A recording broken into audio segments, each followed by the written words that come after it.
Welcome to The Short Truth, unveiling history, one short video at a time. இந்த உலகத்தில் மனிதனை அதிகமாக அழிக்கும் ஒன்று எது என்றால் அது வறுமையல்ல, அது தோல்வியல்ல, அது பகையல்ல, அது ஈகோ. ஈகோ என்பது நான் தான் சரி என்ற எண்ணம், நான் தான் உயர்ந்தவன் என்ற மாயை, நான் மாற வேண்டிய அவசியமில்லை என்ற பிடிவாதம். மகாபாரதத்தில் இந்த ஈகோவின் உயிருள்ள உருவம் துரியோதனன். இன்று நாம் பார்க்கப் போவது துரியோதனன் என்ன தவறு செய்தான் என்று அல்ல, அவன் மனதில் என்ன நடந்தது என்பதை. அவன் எப்படி ஒரு சாதாரண மனிதனிலிருந்து தன்னைத்தானே அழித்துக் கொண்ட மனிதனாக மாறினான் என்பதை. இது கதையல்ல, இது மனவியல் பயணம். Part 1, identity ego. துரியோதனன் பிறந்த நாளிலிருந்தே ஒரு விஷயம் அவன் மனதில் பதிக்கப்பட்டது. நீதான் வருங்கால அரசன். இந்த வார்த்தைகள் அவனுக்குள் கனவு உருவாக்கவில்லை, அடையாளம் உருவாக்கியது. அவன் தன்னை ஒரு குழந்தையாக பார்க்கவில்லை, ஒரு மனிதனாக பார்க்கவில்லை, நான் அரசன் என்று பார்த்தான். சைக்காலஜி சொல்கிறது, நாம் நம்மை என்னவாக நினைக்கிறோமோ அதே ஆக முயற்சிக்கிறோம். துரியோதனன் மனிதனாக வாழவில்லை, பதவியாக வாழ்ந்தான். அந்த பதவி ஆபத்தில் வந்தபோது அவன் உயிரே ஆபத்தில் இருப்பது போல உணர்ந்தான். இதுதான் identity ego. Part 2, inferiority complex. Duryodhanan பாண்டவர்களை பார்த்தான். யுதிஷ்டிரனின் நேர்மை, பீமனின் பலம், அர்ஜுனனின் திறமை. அவன் மனதில் ஒரு குரல் சொன்னது, நீ அவர்களைப் போல இல்லை என்று. இந்த குரல் வெளியில் இல்லை, உள்ளே. இதுதான் இன்ஃபீரியாரிட்டி காம்ப்ளெக்ஸ்.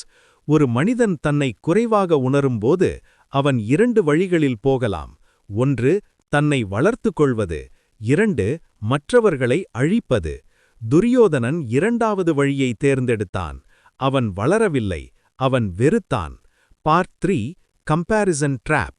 துரியோதனன் எப்போதும் ஒப்பிட்டான். அவர்களுக்கு என்ன கிடைக்கிறது, எனக்கு ஏன் கிடைக்கவில்லை? இந்த கம்பேரிசன் அவனை முன்னே கொண்டு போகவில்லை, அவனை உள்ளே இருந்து சிதைத்தது.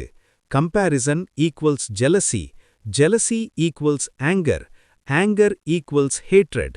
இந்த சங்கிலி அவனை மெதுவாக அரக்கனாக்கியது. அவன் நினைத்தான், அவர்கள் இல்லை என்றால் நான் பெரியவன்.